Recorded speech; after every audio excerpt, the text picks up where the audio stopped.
critical alert, lessons from the pandemic about miscommunication or communication for collaborative palliative care and education. We have Dr. Michael Ellis from the College of Dentistry, Dr. Zach Elmageed from the College of Pharmacy, Dr. Jodie Gary from our College of Nursing, Dr. Jeff Hatala from our School of Public Health, and Dr. Joyce Hnatek from our College of Medicine. And with that, Joyce, I'm going to ask you to pull up your slides so that you can start your portion and go into the presentation and the case studies, and then we'll go on to the discussion. So again, welcome everybody.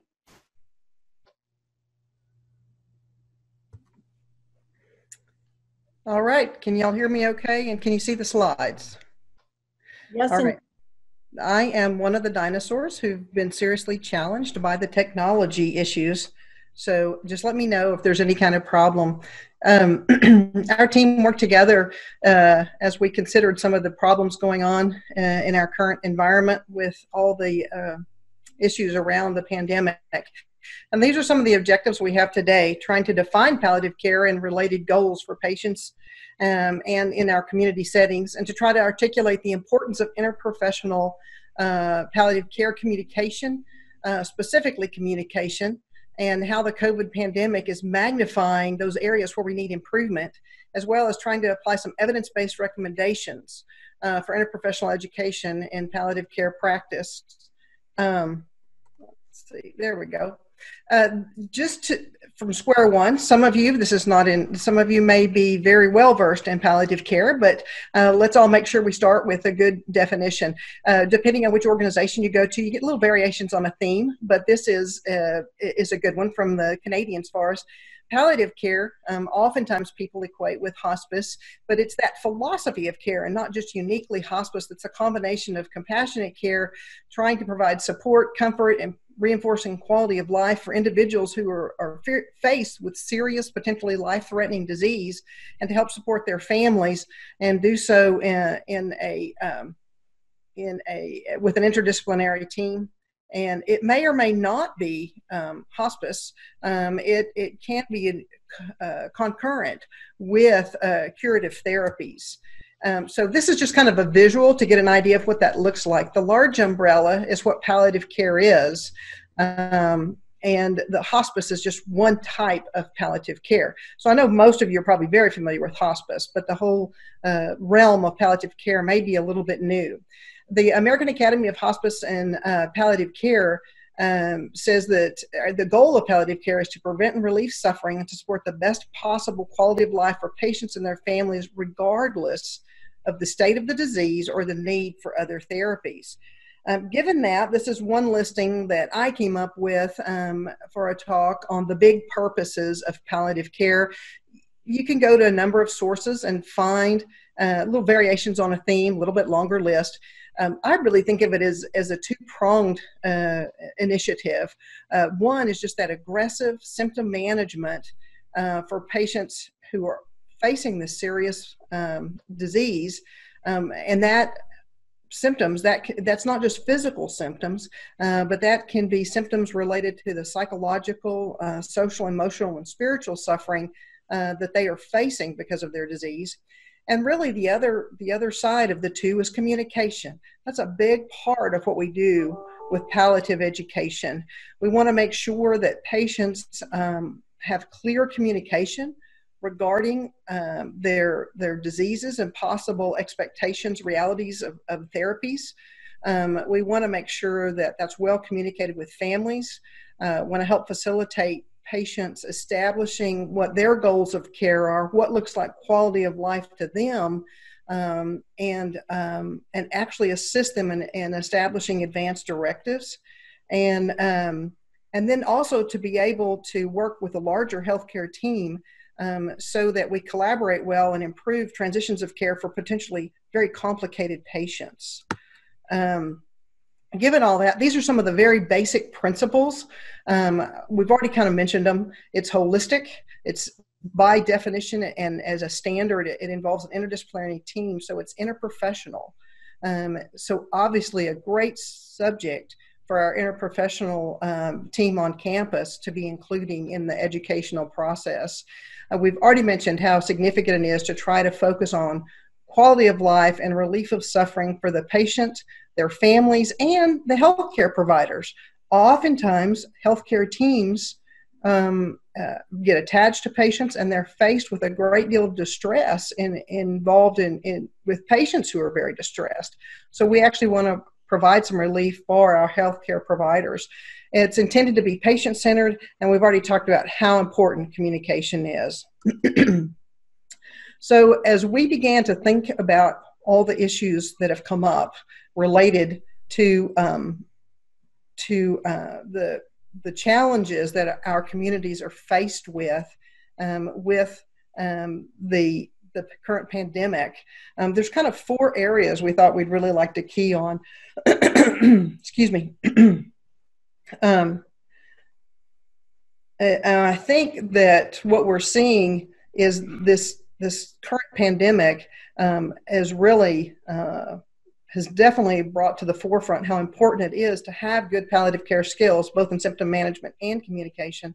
And it's magnified where those are lacking. So we'd like to point that out in terms of education, in terms of our different healthcare members being able to collaborate with one another, how our healthcare system needs some enhancement in its infrastructure, and how we could probably benefit from a public health campaign. And I want to, at this point, turn this over to Dr. Hatala. Jeff, can you hear me? Here we go. Yes, I can. I was muted. Okay. So so I just want to spend a little bit of time kind of expanding on some of the things that that Joyce was just talking about in terms of communication. And so, as you know, communication's a two-way street, and in the speed by which we need to deliver care, communication with the patient and their families can get easily lost. And so while communication in patient care is important, is especially important when we talk about palliative care, and we're seeing the immediate need for this, especially around COVID-19.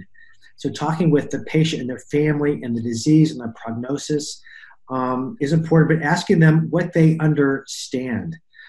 Asking them if they understand may not mean they actually understand. The same for the expectations and goals for the treatment that you're giving the patient.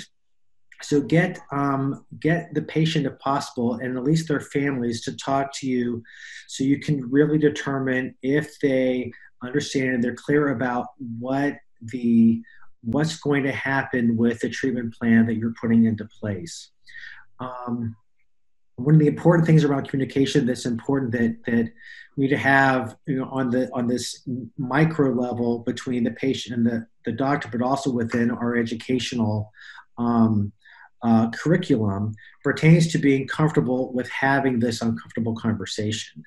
So it matters to the patient that we talk to them, and it helps them emotionally. The research has shown that it's important that we use words like death and dying, as that shows that we're comfortable with those topics, that we're not dancing around the issue.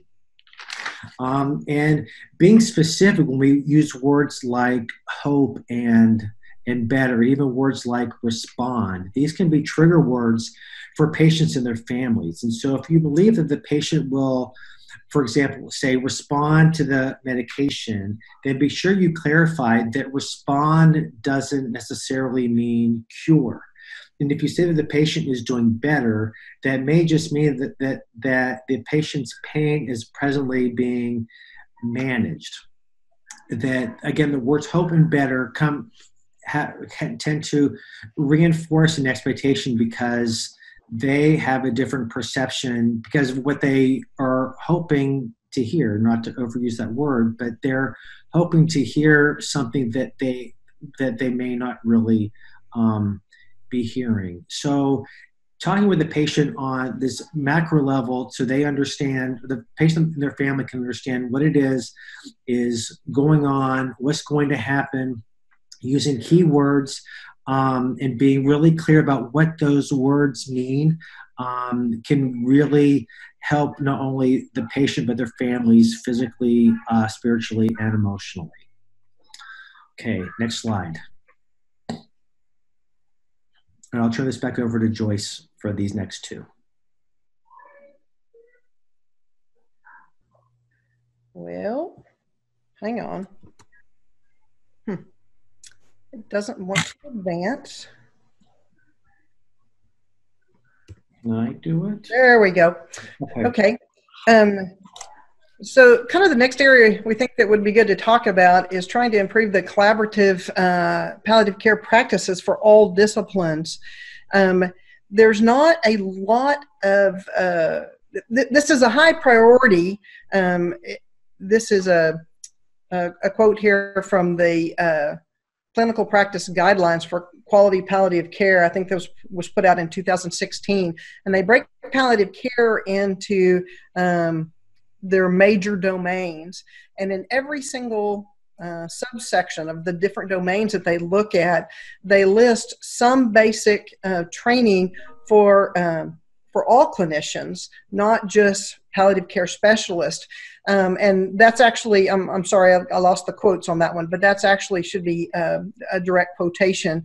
That's just one example. That's in every section of this thing. There's a lot of metrics that are coming out in training in medical school that we need to be doing that. I can tell you that there's not a lot in the literature that shows us that there's an improved outcomes by making sure that we're trained across the professions, but it's almost being accepted as a practice that just doesn't even need additional proof. The oncologists have adopted that training within their realm. It's interesting. There's a program out of Japan, the PEACE program, and I wrote this down so I wouldn't forget it. It actually stands for Palliative Care Emphasis Program on Symptom Management and Assessment for Continuing Medical Education. It's a mouthful.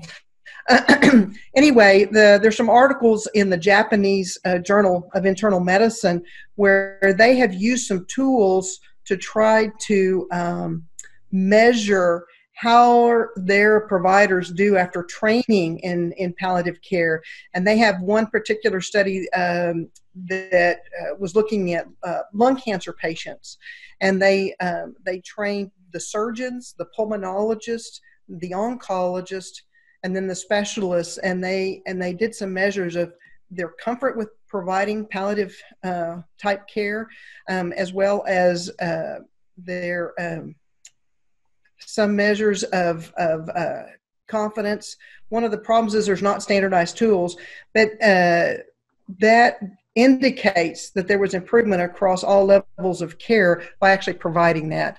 I know just one of the things that's important as we work with our colleagues is for the colleagues to understand that palliative care is an extra layer of support. It is not intended to replace the other specialists. In fact, when I'm communicating with patients, I routinely let them know that we still depend on their oncologist or their cardiologist for that level of specialty care that I just try to help with the communication.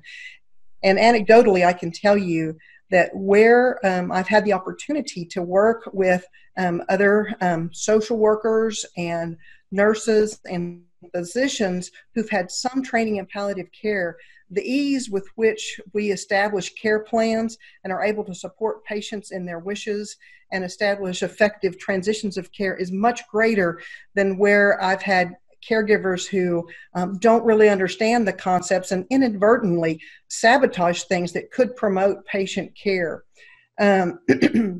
So I think that it's key that we can work across the disciplines. As we reviewed what was been going on locally and statewide, especially with the challenges of COVID, it becomes very obvious, and a case will illustrate that shortly, that we need to develop some standardization in our healthcare system so that we can recognize and honor people's wishes regarding advanced care directives. Currently, they don't exist. Also, some physicians will use a do not hospitalize order for patients who do not want to go back to the hospital. They don't feel like there can be any additional benefit if they have terminal disease, very advanced stage dementia. But that's not uniformly done, and the literature is actually really skimpy in terms of finding any information.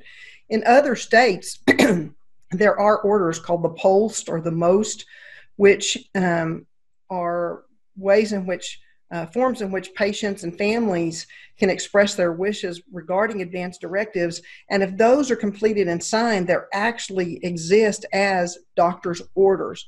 We do not have that in the state of Texas. And so that's probably something we need to work on. All right, let me turn it back over to Jeff. Great. Okay, so so we talked about the communication at the one-on-one level in the educational system. We talked about that between providers on the healthcare system level, and now we're going to go one level higher. So at the population level, we're talking about communication issues at the most macro level, at the societal level, or at the public health level. And so the literature on palliative care and public health talks about treating pain and suffering like we treat disease. And so we need to develop an evidence base for collecting and analyzing illness and the accompanying pain and systems and how they are managed through epidemiological methods, health surveys, and the like. And that this information should be used to inform public health and educational interventions, including awareness and education programs about pain and suffering, as well as tools to help this process like advanced directives. So doing these things will ultimately help us to reduce health disparities. So as you see at the little graphic at the bottom here, so for example, between March 1st and March 30th, 2020 for COVID-19, we've seen that African Americans are disproportionately affected and hospitalized of the 10-state catchment area for this specific study. And that for the population overall, 18% of African Americans are hospitalized, but 33% are presently being hospitalized related to COVID-19, and they're African Americans. So we look at that information, and then we look at some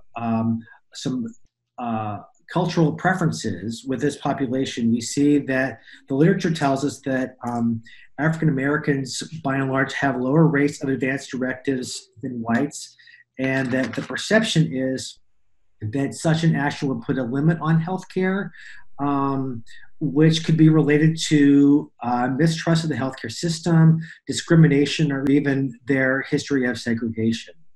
And so we also see that half as many African Americans compared to whites accept DNR status, and that through the DNR status, they're more likely to change that status to get more care or more aggressive treatments. We also see that African American physicians are more likely to recommend aggressive treatments to patients with terminal illness. So, so now I'm speaking about one population in relation to COVID-19, but understanding and educating various races, ethnicities, and backgrounds speaks to the relevance and importance of these educational programs, of being culturally competent. As COVID-19 prevalence increases, this education and cultural awareness becomes even more important. And with that, I'll turn that over back over to Joyce.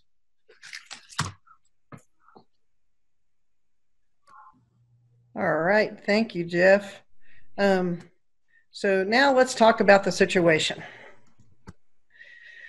We have a pandemic, and it has certainly had far-reaching effects and has challenged our healthcare system at all levels.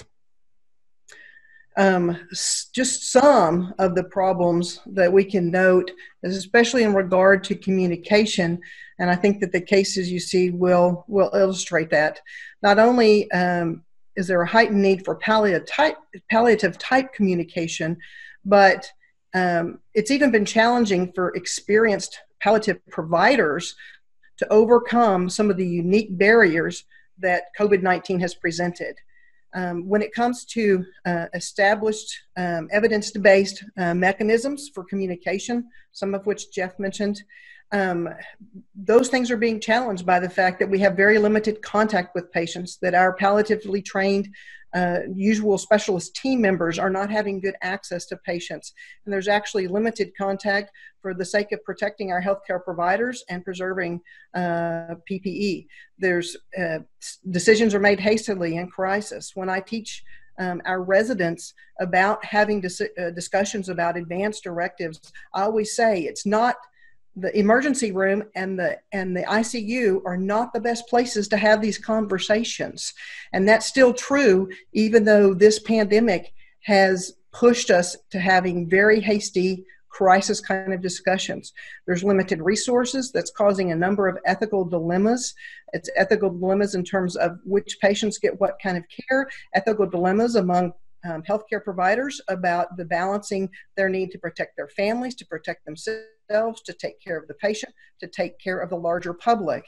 There is limited access for folks to be able to access their faith communities, to be able to have access to their pastors. So we have enhanced spiritual suffering, limited access to family. There's potentially unresolved conflicts and guilt. There's going to be increased survivor's guilt, increased complicated grief. We are going to need long-term bereavement services and counseling for families and sometimes even patients who survive when they get beyond this. There is going to be all kinds of psychological suffering, and there's a greater potential for compromised communication in this stressful time. So with that being said, let me present the case that I brought, and we'll go right into the second one and open this for discussion. This is not an uncommon scenario. There's a long-term care facility in Texas where an elderly patient became ill and was tested to be positive for COVID-19. When his condition really declined rapidly, EMS was called and they transported the patient to the emergency room, and the physician evaluated him and determined him to be in need of urgent intubation. There was no information from the facility regarding any desires he may or may not have regarding advanced directives, and so he was intubated and placed on a ventilator. About a half hour later, when the family arrived, they informed the staff that this patient did have existing advanced directives. He had an out-of-hospital DNR, and that he would never have wanted to have been intubated. At the facility, review of the chart revealed the presence of those stated documents confirming those wishes.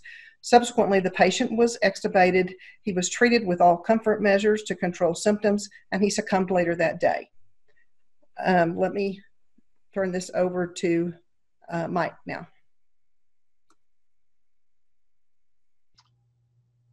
Hi, good afternoon. If you would advance this slide, we'll go to another case.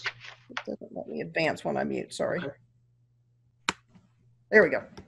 I would like to comment on the first case as well, and that this happened to me and my family almost in the exact same manner, except it was my father coming from home with an MI. Brought his medical directive, his medical power of attorney. He was very organized and got intubated anyway. After providing the information to the ED physician when he went to the intensive care unit, although the do not resuscitate, do not intubate information was on the front of the record. As the shift changed, nobody looked at it, and he had a hemorrhagic stroke and was intubated. And when we got back again to the ICU, we had to have him extubated, as that was his wishes. So even with the best laid plans, sometimes there are people with very good intent trying to help, but not carrying through with the wishes of the patient. So these acute issues are much different than a more straightforward palliative care piece when you have time to develop a plan and institute the plan.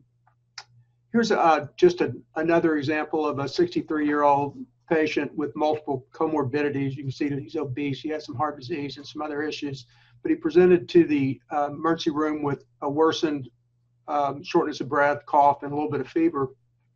had acute concerns for survival. I talked to this gentleman, and I'd like to share with you in the form of his testimony exactly how things went down. He actually had been, he had previously been tested positive for COVID-19 after an exposure to one of his dental patients. But he had very minimal symptoms, and he was advised that he could just quarantine at home and call with any problems. Well, day 6 into his issue, he started having, he was having worsening of symptoms, but on day 6, he kind of had a precipitous worsening of his illness, and feeling acutely ill, he called 911. The EMS actually asked him if he had an advance directive or a living will, and he stated yes, and he gave it to the firemen. So he described himself as short of breath, with poor awareness, and described himself as kind of drifting in and out, but he felt better after they put some oxygen on him. He described it all as much of a blur, you know, that he'd seen people in ambulances on TV hundreds of times, but, you know, now it's happening to him. And then he starts thinking of his own mortality. I can't believe this is happening to me. Advanced directives are taken care of. So we can all go and Google those. Consider a medical power of attorney and filling out the form. And if it's different than how the law states, and then ensuring that you have an out-of-hospital DNR if desired. And I really like the advice that I heard about go ahead and print it out, fill it out, and then if the rest of it needs to be signed and completed in the facility, that you know, that's better than nothing. And then there is some concern for those separated outside of state.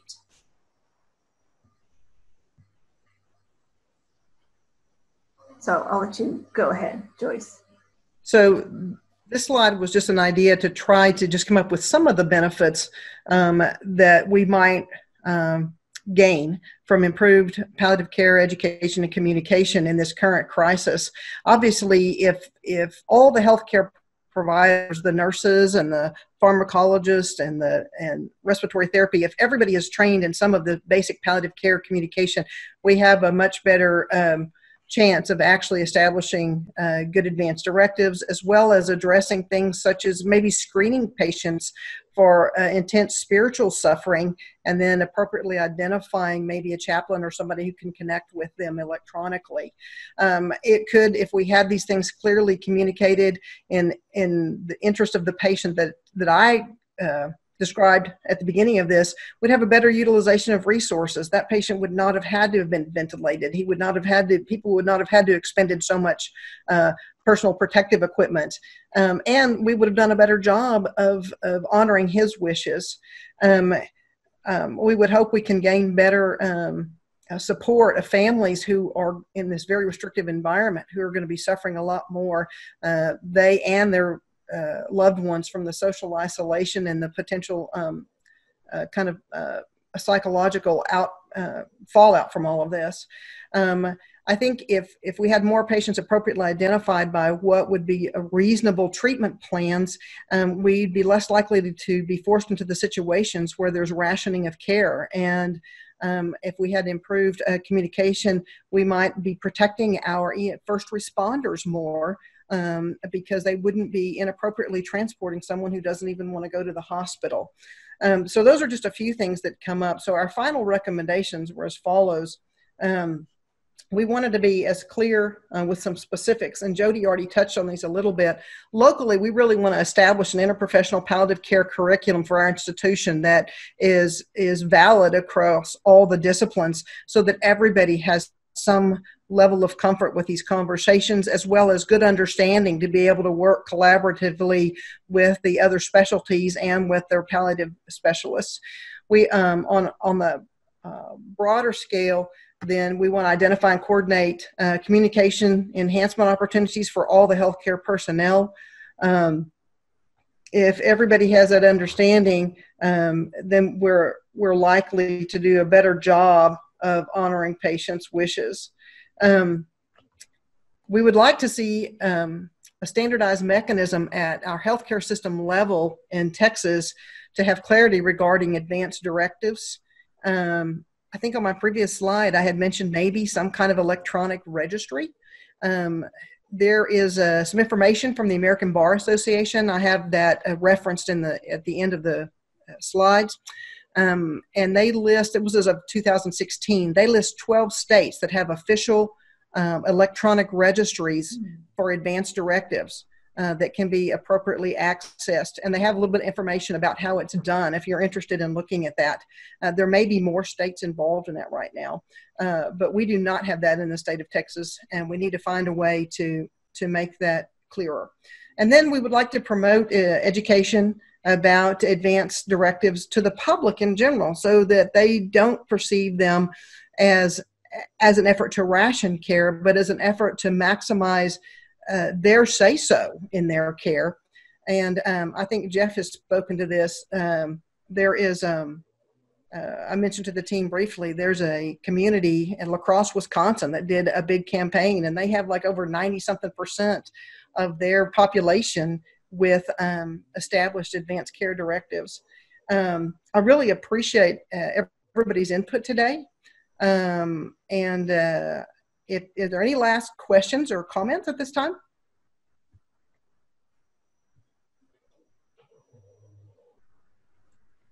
Well, okay.